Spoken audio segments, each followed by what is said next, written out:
This is Aaron Levine, LG Insurance Agency, hanging out with another episode of the Who You Work With Matters podcast.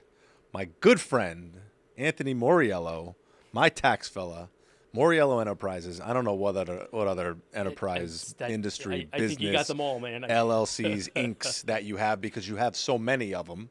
You're the tax guy and you have a lot of entities. Take note of that, whoever's watching this. We are structured. Thank you for noticing our strategic structuring of entities. And you chose to be branded when you came walking I chose in. to proudly wear my LG. You know, I think I have to wait cap. till December to post this episode We may because need he's to. wearing the Scully. I should have brought him a baseball hat, but apparently It would Anthony's have been having a hair day. challenge. I'm having a bad hair day. I'm having a lump on the top of my head from the gym day.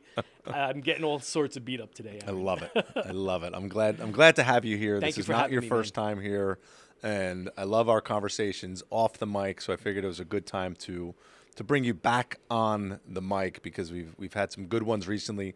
We're working on a project that's about to go live in the next couple of weeks.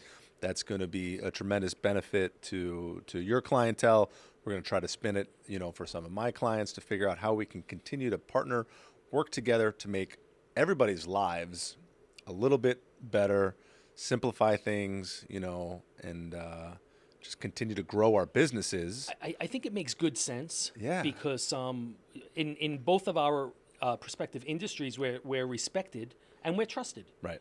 So I think as we can bring more to the table to our clients, especially, and I don't know if you got my email blast over the weekend, in my introduction, it's heartfelt. And Right. it's like you're the name of your branding. Who you work with matters. Who I trust personally in my life, I'm more than confident bringing to the table for any single one of my clients because I've done it. And Right. I've walked the walk with a trusted advisor like yourself. So I know if I'm going to refer any single client to you, what they are to expect. Referrals don't come easy, right? Like getting the trust to put my name out or your name out, it's, you can call Anthony and you can trust them for what they are able to do for you if they're able to do anything. That's right. Right? That's right. To see what makes sense, but at least the job is going to get done in some way, shape, or form without upsetting people. Exactly right. Exactly right. And there's a little bit more clout to that referral because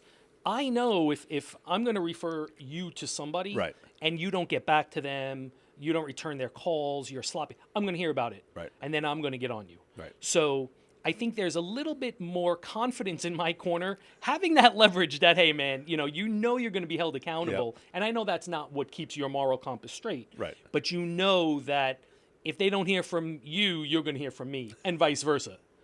Yeah, that doesn't scare me. I'm not worried about it. If my team doesn't return the phone call, then they're going to hear it Different from story. me. Yes, sir. Because I heard it from him. And somehow it's going to work its way around. and wind its way through in our open lines of communication. But you were telling me a story the other day, forgetting about what we're working towards. I love what your business itself is doing right now, and you are growing. You're picking up some new real estate in Freehold. You're acquiring another accounting practice. Yes, sir. Trying to speak without speaking out of turn. Mm-hmm. But you said the referral for this came from somebody that you worked with 20 years ago. That's right. And Right. and a little bit out of sequence. Okay. So the Staten Island acquisition Okay, sorry. is where I started out of high school. How cool is that? That's, what, man, this is so special to me. Right. Because I hate to think I'm at the end of my career, but to kind of put it in terms to say like, wow, I have the chance to end where I began. Right. So to begin with the end in mind, you ever read the 7 Habits of Highly Successful People? Sure. To begin with the end in mind and to think, wow, this is where I cut my teeth, Right. learned what I was doing, and now I'm going to acquire that. It's very, very Right. special. I love that. Yeah, very, and it's really just the course of life. Right.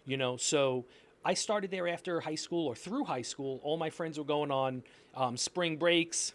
It was tax season. That was my spring break. Made partner within like a year or two of graduating college. Okay. Always felt very entrepreneurial, doing things. I mean, this is long before podcasts or things like that. Right. But wanted to advertise. These were just older gentlemen set in their ways. They're like, listen, cowboy, no hard feelings. Take your book and do what you want with it. Right. You know, best of luck. Really put me on my feet to begin me on my journey. Love that. It really, really cool, man. And again, you know what? It just proves you don't have to be cutthroat. You could be a gentleman. Right. You could wish one another well. You can even help one another out. Right. I referred them clients. They referred me if it wasn't a natural fit. Sure. Fast forward 20 years, one partner unfortunately passed away a couple of 2 years ago. Remained close with the other partner, and he's at a part of his career where he's like, you know, there's a fork in my road. Right. I've just acquired half of a business that I frankly don't know if I could take on.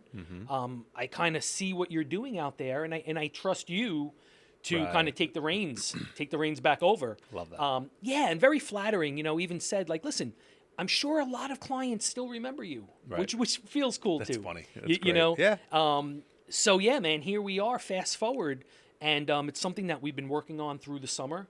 Right. And goal is like by tax season. Okay. January 1, we turn the sign over, our signs, our banners, and we're ready to roll. That's fantastic. Thank you much. You know, man. these are the stories that we love here on the podcast, right? It's the people that we've grown up with, whether it's a mentorship, relationship, a past work experience, anybody that you've made an impact on in your life, when it shows back up again, that's kind of one of the coolest feelings to be able to have, is that full circle feeling of Absolutely. somebody you trusted and trusted you 20 years ago is now relying on you to take over their practice and trust you with Without their a doubt. practice and their clients over the next period of time. And you've been growing nonstop. We've seen it because we're handling some of the insurance stuff for it. But you know, I love your growth mentality and your growth mode. And you've been doing it with a coach, right? Yes, You're sir. still working. We still work with our coach. Is it Ryan? With Ryan. With Yes, Ryan. yep. Okay. Yeah. Have you spoken with him? A little bit. A little Different bit. story, he, different time. He texted me the other week. I think it's one of those like Amazon's listening or Google's listening Oh, to your really? phone calls, and he just texts me like the universe. It could very well be, man. Or Right. he was talking to Anthony, and And Anthony's I like, give him a "Oh, little nudge, I yeah. had lunch with Aaron the other day." He's like, "Oh, I got to Uh-huh. reach back out to Aaron." It could be. So you're Could into the traction game. Yeah. All right, yeah. talk about it. You know what, man? And I realized even before Traction, I had brought a mentor in. And this gentleman I found really coaching long ago, worked with John Hewitt, if you Okay. know Jackson Hewitt, Okay, H&R sure. Block competitor. Worked with John Hewitt, who had Jackson Hewitt, sold that off, started Liberty Tax, Okay. sold that off. Now we started a company called Ledgers. And we were going to try to work something out. And quite honestly, and again, you know, tooting my own horn a little bit, he's like, listen, kid, you are literally like you are a battleship in a bathtub. And we can't turn you. We just can't. I don't know what to do with you. The visual I just got, Thank you for, yes, you're welcome. playing with your rubber ducky. Yeah.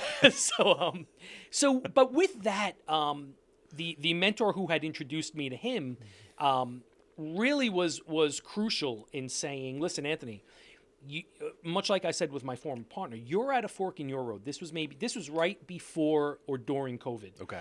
And he said, look, honestly, if you don't capitalize on this opportunity to change your business, you're going to be kicking yourself one day. And your mom and pop, you're very grassroots. A lot of my clients, believe it or not, I was their paper boy. So now you're talking about a 40-year relationship. Right. And beautiful people. I'm grateful to every single one of them, but they become a little bit of your shackle and your ball and chain per se, because they're demanding of your time. Right. They're upset if you raise their prices. They only want to speak to you. And he said, look, you've got to use COVID as, hey, drop off or mail in or whatever. Okay. You don't return from, and I'm letting a little bit behind the scenes here. You don't return from that. Right. You know, and you've got to now implement, this is how we do things, and make the tough decision if you want to no longer see clients. Right. And when I made that decision, I realized I could now elevate as a CEO, doing literally $25,000 an hour work, not a $200 tax return. Sure. With a follow-up question, and I have one quick question. I only want it to be Anthony. So growing pains, that was Right. very, very difficult because you feel bad. Right. But when you frame it and explain to the client, listen, if I would hope that anybody understands it, it would be you. You know me 40 years. Who I work with matters. I'm not going to put any employee on your account if I don't trust them, if I'm not overlooking it. Sure. I trust them. You trust me. Please make this work. My biggest thing to make that comfortable switch into my staff is to say, Margaret or Josh or Julia or Jen, they're smarter than me. They are. They know your account I've better dealt than with I each do one now. of them, and right? yes, they know how to do this work. Right. And I'm going to make sure that it gets done. That's a fantastic point. Correctly. Because they're better. I don't want you doing my work anymore. You know what? And I'll be honest with you. Thank you. If the person that you assign to my account doesn't do my work, I'm going to call you and put you like on it. Like we said earlier, our feet are to the fire. But that's a fantastic point. I don't want you doing the work anymore. That's a fantastic point. But I've also grown beyond that point, and so have you. And, that's what makes the relationship work very well. And people in our position understand that. Exactly right. And I get people that say, hey, Aaron, who on your team can I talk to get this done? That's when you know you're like, yeah, I've done it. Because you're dealing with somebody of that level that also doesn't want to be called for those questions. Exactly. And I love when something like that comes in, you kind of feel like I've done it. Right. I've done it. Because it's not me getting a text as I'm sitting here, Sunday morning, ball field, wherever. Hey, I got a quick question for you. So, and I answer all those questions anyway when I get them and I can, or I pass them off. And you were emailing me Sunday morning. Was I guilty? Was it where the address is for this? Right? It was probably something. It might have been something minor, like that, which is no big deal. But speaking to your team, and again, a promotion here, they're phenomenal. Right. Because I know they'll get back to me. They get back to me timely. Whether I don't know what you do to them behind the scenes if they don't, but I can tell firsthand they that run the ship. No, I don't do anything. They are running I sit the here ship. and talk. And that's a fantastic point that you make and it's nothing that I've ever said, but I'm going to start from now on. Right. They're better than me. They're better because than you. they and I don't want to sound mean, but they could give you the time of day. Right. They're not in a rush. They're not overwhelmed because their job is to service your account. Right. My job is to service your account, 4,000 other accounts, keep the lights on, pay the bills, meet Aaron for so. That's a fantastic speaking point. All right, so let's go back. Let's go back to traction. Right people, right seats. Right. I read the book. Yes. Started the conversation. I'm afraid of some of the work, to be honest with you. Okay. Right, but what traction scares you about it? Traction is all. We're not talking about me here. Gotcha. But traction is right people, right seats. Correct. Right in the highest level of it. Right people, right seats. How are you able to implement that as you continue to keep growing? That matrix is phenomenal, and there's behind the scenes of that. There's your culture. You've got tests and you've got questions and answers and responsibilities that kind of let you tell I've got the right person but the wrong seat. Mm-hmm. They might be a fantastic worker. Each of us have almost like a window pane of our personality traits. Right. So my top left-hand corner is what I absolutely love to do. Sure. Love to do, but I'm really don't want to do it. Hate doing. Right. I'll do, but I'm not good at it. Mm-hmm. So my job and right person, right seat is you want to align somebody's bottom right-hand corner, hates doing it and is not good at it. That's somebody's top left. Right. And as much as I used to hire people and then say, hey, you need to do this, but now I hire for the seat. Okay. So right person, right seat starts with identifying the seat. Okay. What seat are you looking for? Okay, and it's account receivable seat. What are their roles and responsibilities? What are the tools that they'll have at their disposal? Now that I've defined the seat, I could put somebody in it. Because before this, the E-Myth, right. I had a Guys and Girls Fridays doing everything. Yep. Aaron, I'm going to hire you for accounts receivable. And guess what? Nobody owes us money. All right, do me a favor. Make these follow-up calls. So you start doing everything that's not the seat. Right. Because I'm paying you for 40 hours. But that's also small hours. business mentality, right? Absolutely. When you don't have enough people or you don't have enough work to fill a specific seat. Correct. Everybody has to become that jack of all. And I think that's where you start. Right. And you can always then say, these are the 12 seats. Right. I don't have 12 people, but knowing that each of the roles have their own seat, you can sit in 3 of them until I hire somebody else. But at that point, it's more systematic and not just you decide to leave. Right. And it's like, how am I going to replace Aaron? He literally did everything, knew everything, right, and had to do it. So I have my 2026 organizational chart drawn out. Awesome. Right. What happened in 25? What's that? What happened in We'll get 2025? to 2025. Gotcha. But it's where I want to, Your where I'm goals and going. vision. Okay. Right. That's where my vision is to 2026 right now. And we're going to get there between now It's and fantastic. then. So we have a year, year and a half. Do you have measurables along the there's way? certain revenue data points and KPIs. There's different things that we're measuring. Yep. But I want to get to this certain point because it takes time. Absolutely. None of this is overnight. But at the same time, you ask me what scares me about traction. It's, right people, right seats. And I love my team, but maybe some should be shifted in certain ways. And that's a lot of work. Mm-hmm. I'm just not ready to put in the work. Yeah. Well, What scares me, I scare myself. Yeah. But you know what, though? Once you get out of that comfort zone Right. and do it, Okay. you're going to shed a lot of light. Look, I've had some people, even employee side, with me 15 to 20 years. Right. Some are older than me. It's very uncomfortable. Right. Because now there's a level of accountability like we've never had. Okay. And it holds these people accountable who are set in their ways, who are not used to reporting back to anyone. What did you do today? Right. And we're not micromanaging. Right.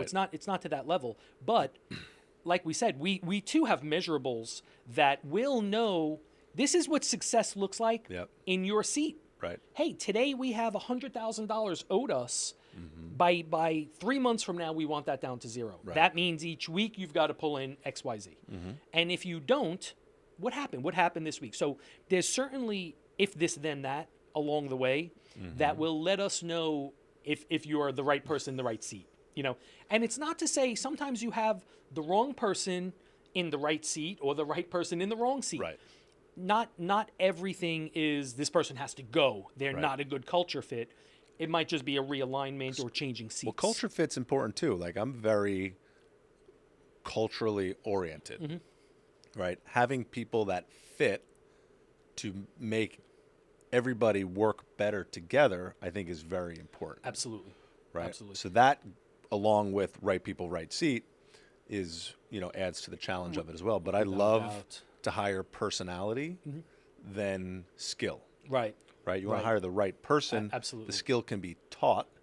The skill can be trained, and as you get bigger, you have more time to train, as opposed to when you're That's right. a growing earlier business. That's right. And it's funny because once you get through the pages in any book, no book really talks about the psychology behind it and the Right. psychological thoughts that like, am I getting lazy? Because I could now. There's a I chapter think you need to called, write a book. I might have to. I'm going to co-author this one. Delegate and elevate. Right. So I've delegated so much of my work that, like my first coach had said, you are now free to do things like this. You are now free, like we're working on our collab. If that, number one, adds value to your clients, but number two, if that brings in an extra 30 grand, Right. wasn't that worth your time to do? So psychologically, there are times where I'm like, driving over here, hey, I got 2 emails on the way over, like, from point A to point B. It's Monday. Like, what went on? So psychologically, it really messes with you because Right. you feel like you're getting lazy. Am I becoming dull? Do I still have it? Tax season's another example. There was one night during tax season, it had to be March, middle of March, and I'm literally on my sofa flipping around the TV, and my wife is like, hey, you okay? I'm like, yeah, I'm great. What's up? She's like, well, it's you're home watching TV. and I'm like, yeah. She's like, Anthony, it's March 12th. Right. Like, what are you doing? How come you're not glued? I'm like, we're done. We're caught up with all the work. And again, it's like, I had to stop and a cold sweat came over me. Psychologically, are we crushing it? Are we less busy? Oh, did clients like Right. you really? But then we went to all of our matrix. We went to our numbers. We're like, no, you know what? We're crushing it because everything that we set out to meet and our Yep. goals are met or exceeded. Right. And are we overstaffed? Are we under? All of this is racing through your mind, and again, so that leads me to where we are now to say, hey, on the horizon is acquire this company from Staten Island. Right. About another 3,000 clients. We picked up one in Freehold along the way. Along the way. Along the way, we got big another deal. one. But similar, you have to then think again psychologically. Wow, we had such an awesome year. Am I overwhelming? Like, Right. am I breaking what I just fixed? Right. But I think therein lies that growth of, like I told you, get out of that comfort zone.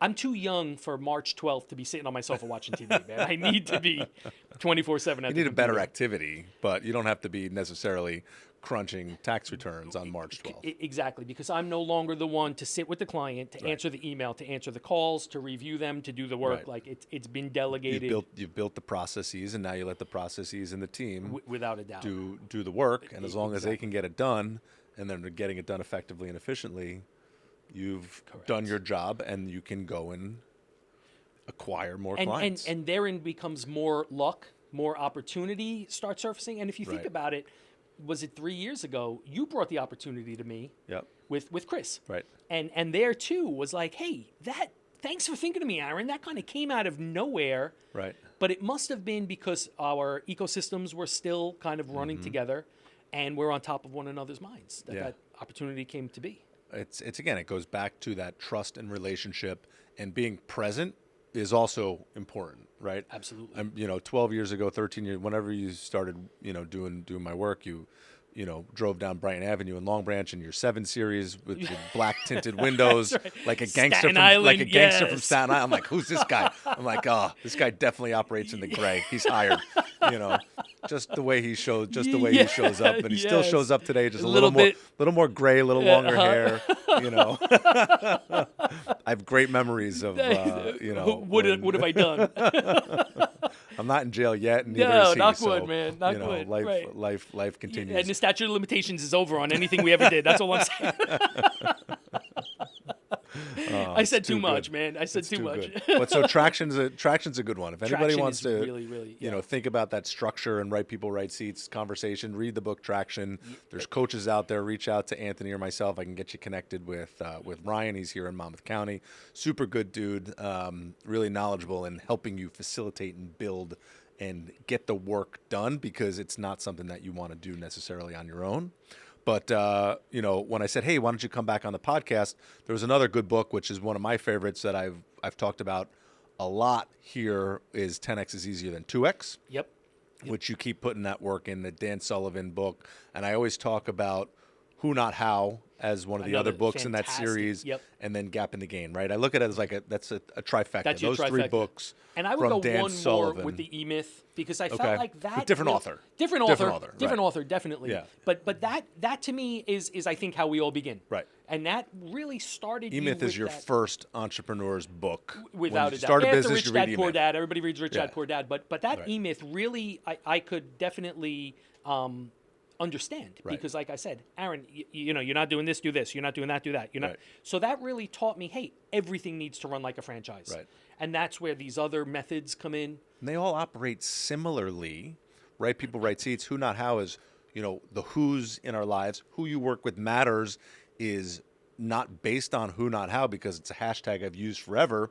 But Who Not How helped me put this on paper and into the universe on this podcast, right? It's like, oh, Without a doubt. light bulb. Let's get away from the LG Insurance Agency podcast, which is fun, right? The And Insurance podcast is what it was in the last iteration, and let's make it more general business. And every time, it's very easy to celebrate different people in our lives of who have helped us grow, who we've relied on, who's mentored us, who's going to be next, the next generation coming up to take over and do more and continue to grow that we can help. It all kind of cycles together into, through these funnels, and these same books keep coming up over and over again because they're really good. They're classics. They're Definitely. the entrepreneur's guide, like the top 5 absolutely. books. And they almost superimpose, like you said. They really flow through your business. Who Not Totally. How totally superimposes on EOS, right Right. person, right seat. Yeah. Because again, that was a lesson like, who's going to do this? Don't Right. micromanage it. Don't tell them how to do it. Right. Paint a general picture. Give them the canvas. Tell them, hey, I need you to paint the horse. Let me see what you come back with. Because you can always tweak it later on. Right. But to tell them where to draw the horse, what way it's got to face, you might as well do it yourself. Might as well do it yourself. It's that famous horse meme, right? The hire somebody for $2 or hire somebody for $2,000 to paint the horse. Which horse do you want? Yep, exactly right. Exactly do you right, want the, man. the stick figure with crooked lines, or do you want the majestic steed? That's right. You get to choose that in life, and that's everything. So what's on the horizon for you? What's what's next as you're getting through the summer and, starting to gear up for tax season? Yeah. What's next Thanks for much, you? man. You know what? Organization. So we really need to look at these businesses that we're going to acquire and really put them through our process. Okay. Like we have done with my existing clientele. Hey, who do I know that you can help immediately, and what is our client base going to look like? To now look at who I'm going to acquire and say, hey, listen, there's probably 2,000 more people that we can help there. Okay. Again, using the systems that we've built here. And that's what's so exciting about it, because when you see it working, and that's what I told the staff, hey guys, knowing that we're operating on EOS, on this traction basis, not only does it give me peace of mind to know that we're running predictably, I could now seek out other opportunities, and I light up, because I'm like, if or when we implement what we do there, it's gonna blow the place up. So what I want to do is really kind of collect and see what we've just acquired, go through it with a fine-tooth comb, see where there's opportunities, value add opportunities. Tremendous. Without a doubt. Just being in communication. Exactly. Yeah. Exactly. And you know what? I love SurveyMonkey lately. Just asking, like, hey, what do you guys need? What do you need? Like, you come to me, and I have an extensive Rolodex that people probably, I mean, we laughed with the Tint Out 7 series, but I have a big Rolodex. You need a guy, I got one. You need a guy. I got a guy. But Kelly's going to pull that clip. You need a guy. You need a guy? I got a guy. But just that, because there too is such pride when somebody says, hey, Anthony, I don't know if you know this, but do you have anybody who paints? Right. Yeah, I got 5 of them. What are you looking for? So you like to be that person. Right. So we've been having a lot of fun with SurveyMonkey with our clients, just saying, hey, guys, it's the off season. My staff is bored.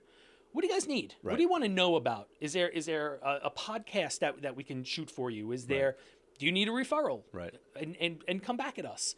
And you'd be amazed what people are looking for. All right, so now I gotta ask, what is what do we need to know about with tax season upcoming for year ending 2024? What's going to be new, not so exciting for business owners, or something that could be useful for business owners for year ending 24? This really all depends on the election. So it's still all pending. Pretty much. Pretty much. A lot of these things are either sundown provisions, meaning like they'll pass something, but it'll expire in 2024, 2023. Right. Other things that we've seen it in the past will go retro. Okay. So, as far as anything earth-shattering at this point, nothing crazy that I've seen is even being proposed. Okay. Short of any other kind of, knock wood, any COVID era kind of policies coming out. Right. Again, that's kind of yet to be seen. Got it. Okay. And each of them are tossing around a lot of like, hey, I'm going to not tax tips. I'm going to not tax Social Security. Right. Yet to be seen. Yet to be seen. Exciting. Keeps us on our toes. Right. But otherwise, we're status quo as of the last year or so. Sure. So I think as we look at the fourth quarter of the year, it's always good, like we had done. Hey, let's see where you're at. Right. And let's see what moves with the current laws. What could we do between now and December 31st that's really going to save you a bunch of money? Right. Do you need a piece of equipment? Do you want to depreciate a car, take some advanced depreciation? Right. So given the current laws that we know, that's where we'll look at the third quarter to say, hey, where are you at year to date with your profit and loss? And what could we do to expand that for you? I love that. Yeah. I love that. Yeah. Always something to look out for. Being in communication with your tax professional throughout the year is helpful, because then you get to kind of gauge and change and maybe find a little bit of opportunity, use the laws to your advantage, and figure out how to put yourself into the best light so you can pay less. Exactly right. We're not trying to pay zero. We're just trying to pay But less. The thing is, pay the right amount. Exactly. And you're also at that point proactive, not reactive. Right. You're not saying like, oh, hey, say I gave $1,000 to charity. Did you? Right. Now I could say, Aaron, go give some money to charity. You've got it in the coffers. Right. So it's definitely better to be proactive. Right. Do it this time of year. I love it. Awesome. Anthony Mauriello, thank you so much for hanging out on the mics today. Always Look a good forward time. to continuing this, and I'm sure we'll be back here again in a couple of months. Sounds good, man. Thanks, Thank bro. you.